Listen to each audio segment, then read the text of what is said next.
जीवन में समय चाहे जैसा भी हो, अपनों का साथ बड़ा आवश्यक होता है।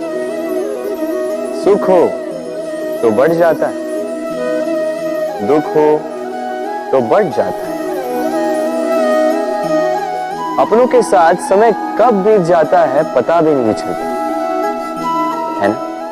किंतु सोचिए, यदि आपको किसी ऐसे स्थान पर छोड़ दिया जाए जहां आपका कोई संबंधी ना हो, आपका कोई अपना ना, कोई मित्र ना, तो क्या होगा? एक एक क्षण कितना लंबा लगने लगेगा। तब तक लगेगा जब तक आप किसी को अपना नहीं बना। अब प्रश्न ये उठता है कि आपका अपना कौन है?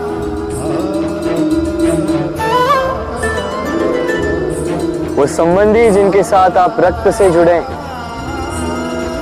या वो मित्र जिनके साथ आप बालपन से पले बढ़े हैं, या वो सहकर्मी जिनके साथ आप काम करते हैं? नहीं, अपना वो जो विपत्ति में काम आए। अपनों की परख समय की कसौटी पर की जाती है।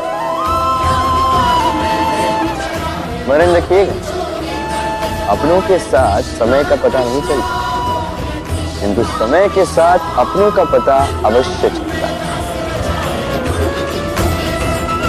तो प्रेम से बोलो, राधे राधे।